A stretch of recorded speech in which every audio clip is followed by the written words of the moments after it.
grown-ups and old farts like me. That's the truth. It's the honest truth.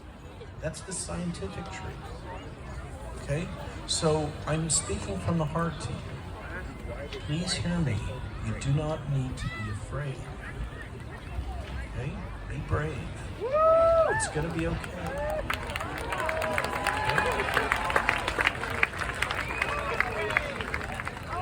Now, of course, I'm having trouble reading my notes because of it's gone a little while. I'd also like to make the point that you have the right to choose. Okay? And I'd like to echo the overall theme, thank you very much, the overall theme of the organizers here, which is freedom for all. And what's if you think about it in the end, well, let me put it this way. When I started on this journey, I thought this was going to be about bioethics. And I would speak about bioethics, and I would try to help the government recognize the importance of bioethics and the importance of the Nuremberg trials and the Nuremberg Accord and the Helsinki Accord and all of that stuff that's happened ever since. They didn't care. They didn't listen. It doesn't matter to them. They don't think they have to play by those rules. And then as time went on, I realized this was no longer about that.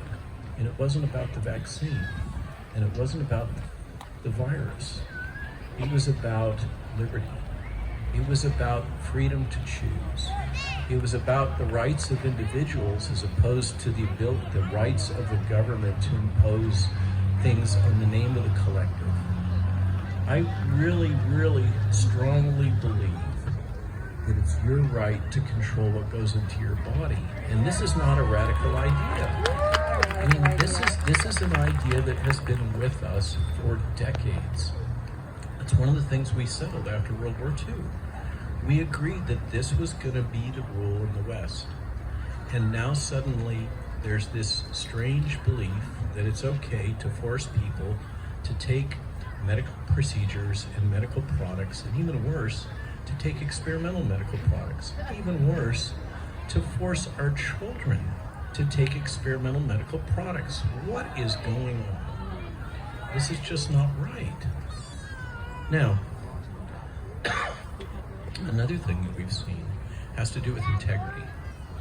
And I think integrity is kind of an important word here, because what we've also seen play out over the last 2 years is what the government calls the noble lie. Okay? The idea that it's okay to lie to us because we don't know enough. We can't handle the truth.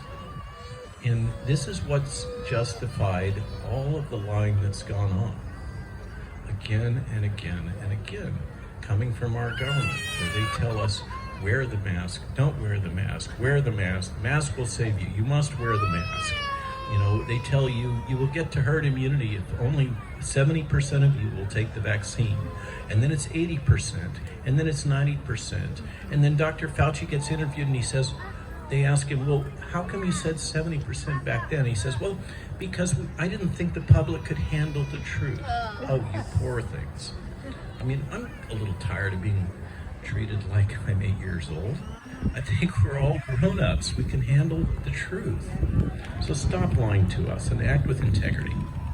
Now, there's another thing I want to hit really quick at the top.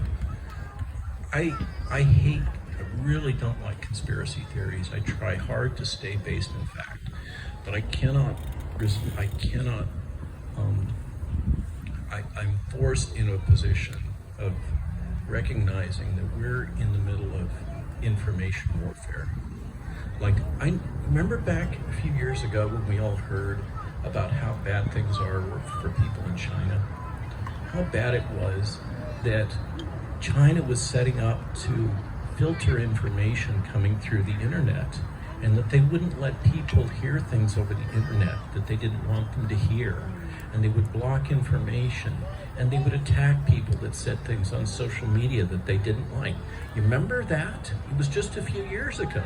I remember it, thinking to myself, those poor Chinese people.